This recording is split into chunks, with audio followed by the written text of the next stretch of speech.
Root Causes, the PKI and Security podcast, where a pair of industry veterans talk about all matters digital certificates and PKI. I'm Tim Callan, Chief Compliance Officer at Sectigo, and I'm here with Jason Soroko, CTO of PKI at Sectigo. How you doing today, Jay? Doing great, Tim. Thanks for having me. So we have a very unusual one today. So there's a thing that's been going on for a little over a week now, which is that there is a persistent phishing attack that is occurring that is using my personal name, my identity as a Sectigo executive and the Sectigo brand name in order to perpetrate this phishing attack.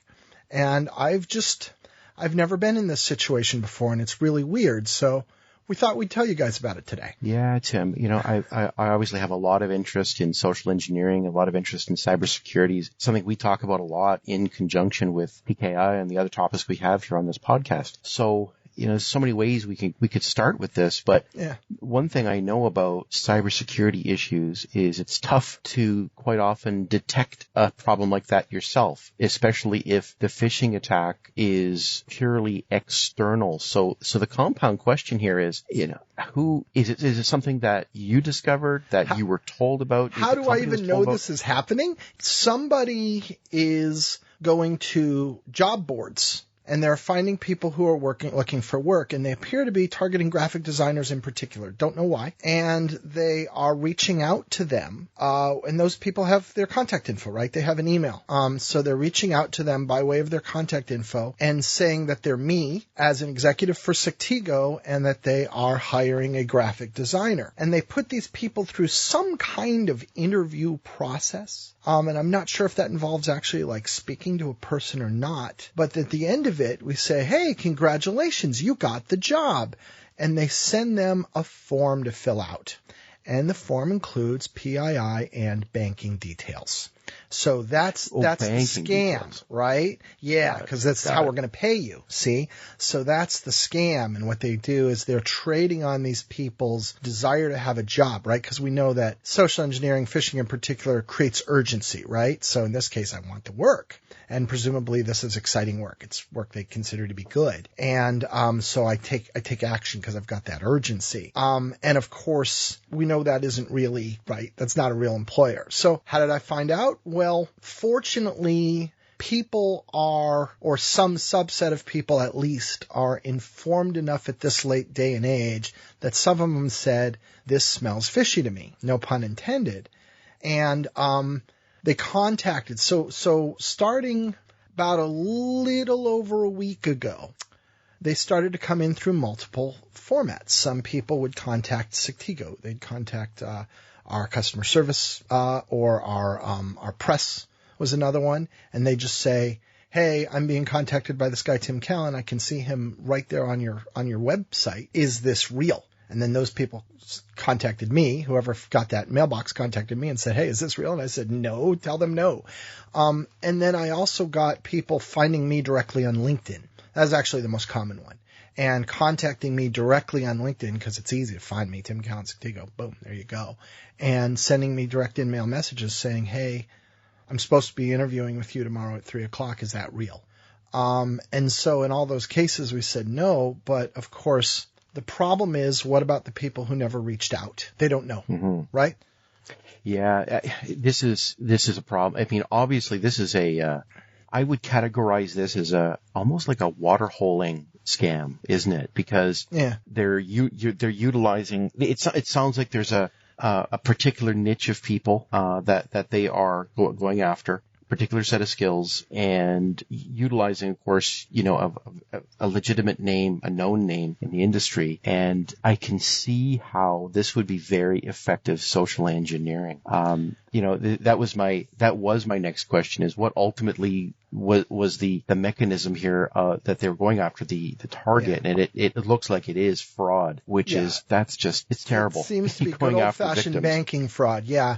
And I don't understand why they seem to have chosen graphic designers in particular. Maybe they've got their routine worked out for how to quote unquote interview somebody. Yeah. Maybe you don't really need to have an interview. Maybe you say, send me your portfolio and, oh, I love your portfolio, write a little paragraph about how you did this.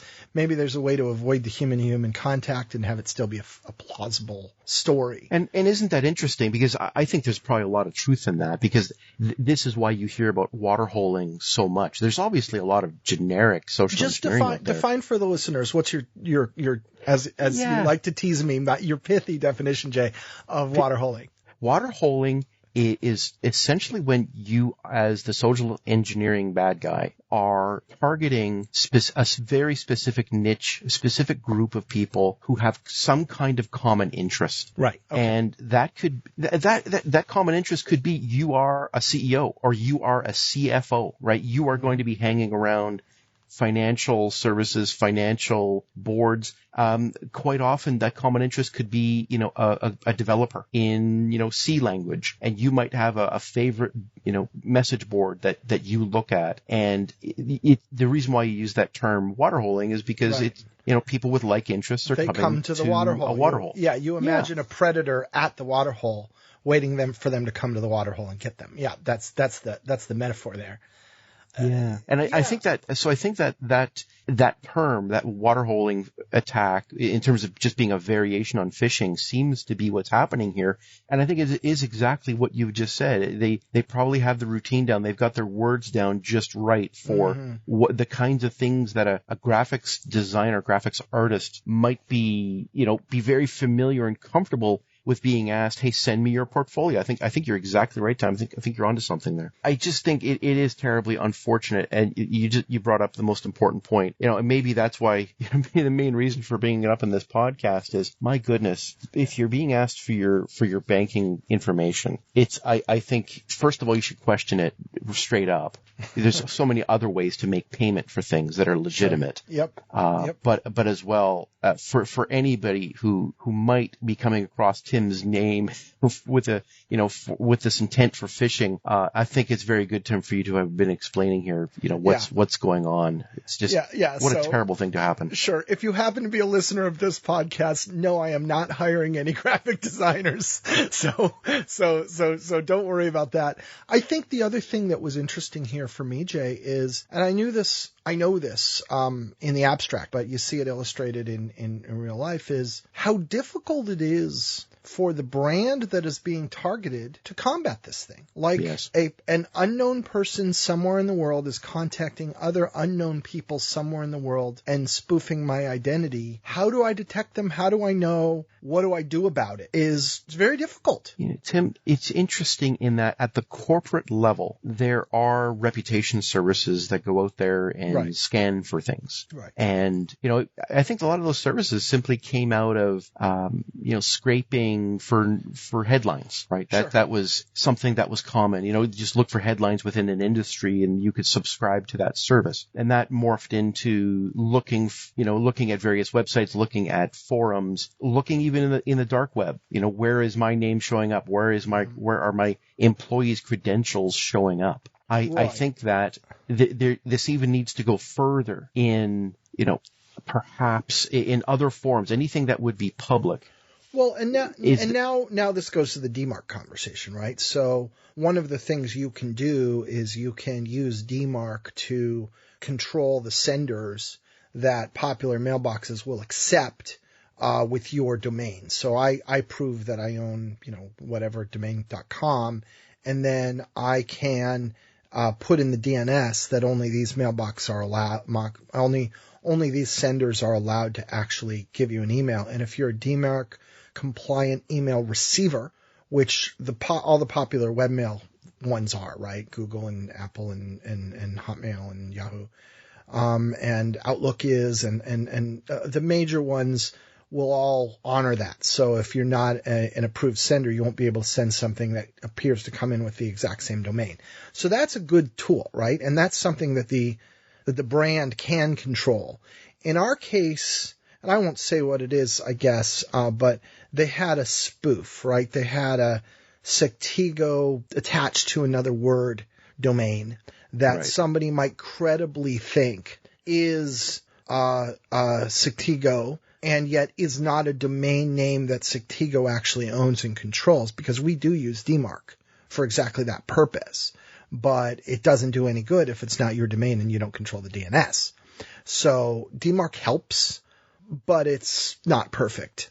You know, Tim, something that is interesting to me, and this is something we can explore in future podcasts, is let's say you were talking to somebody who was legitimate and you really wanted to prove that. Mm-hmm. For example, if you were a dissident in, a country that was you were in opposition to, and you wanted to get messages out to a journalist, New York Times, something like that. There are mechanisms to do that and to actually be able to verify who a person is. And that's something that I think you and I can explore. This is probably beyond what a person would do if they're simply looking for a job. Right. But on the other hand, I think that we will exist in the future at some point, especially with distributed computing systems, the ability to share verified credentials with each other. Yeah, that's probably not something that exists today, but in a massive scale. But I think it will be something with distributed identities, and as that kind of world develops, that in conjunction with, as you say, DMARC, just for standard email communications, I think those are things to be aware of in the future. And if you're a real sharp person, who is looking for a job and you want to really know if it's Tim Callan, just going out to LinkedIn and saying, hey, Tim that's probably your best bet, because, Tim's a good guy and he will set you straight. But on the other hand, if you really were in need of verifying somebody, there are ways of doing it. And it's something for us to talk about down the road. Well, now you've got me thinking about things like EIDAS certificates, right? I can get a certificate as an individual in Europe that identifies me as an individual, and I prove who I am, and then I have that digital certificate that's yoked to me. So we're taking steps in that direction. And I agree with you. You got to imagine in the long run, this is where we're going to wind up. The question is, how long is the long run and what has to happen between here and there?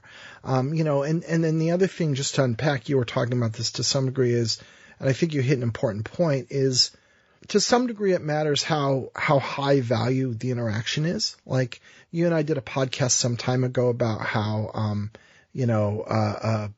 people have, had some very expensive errors. We talked about the $3 billion contract that was lost because they didn't do things right. And under those circumstances, you can see putting a great deal of resource into this. On the other hand, if you're talking about, a consultant graphic designer who is probably early in their career, who probably doesn't have vast resources to spend, who probably doesn't have a lawyer on retainer, then, for that sort of thing to work in that sort of circumstances, it's got to be just simple and foolproof and ubiquitous. Yeah, absolutely. It really has to be something that, especially into the future, something that you just pull up an app and there it is. Right? Yeah. It just works. Right? Yeah. I agree. And I think that in the long run, that is the goal. I think you're asking the right question, which is how long is that going to be? I don't think it's going to be decades. I do think it's going to be more than a few years, though. That's for sure. I agree with you on both those points. Yeah. Tim, I got one last question on this, just because, Sure. I think it's the natural question that anybody would ask. But what did it feel like to have your name associated with something like this? It's rotten, right? It's rotten. Yeah. It's not so bad for the people who contact me, because I get back to them and I say, no, that's not me. Sure. I'm so glad you didn't give them any information. I'm so glad you asked, right? And those people are rescued and they don't have a bad day, and that makes you feel good. But then you think, well, if I knew for a fact that was 100% of them, that would be just fine. But if that were 100% of them, then this person wouldn't be doing this, because it wouldn't be a revenue generating activity, which means it's somebody who's falling for it. And somebody who's falling for it, I feel bad. I feel bad for them. And I also feel to some degree like my name and my reputation are being damaged. And that's rotten, right? Rotten. And again, you understand all this intellectually, but now all of a sudden you start saying, okay, I know what it feels like to be somebody in the branding team at FedEx or PayPal or Bank of America watching their brand being used in phishing attacks and being upset and being angry and feeling violated and not being able to solve it.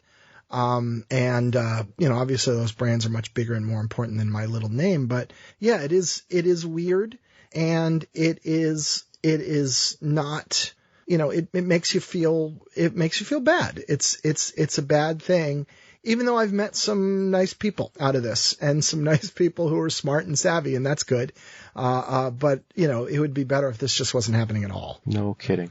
Tim, it's my own reaction to have when I first heard about it was, hey, stop using Tim's good name. He's a good guy.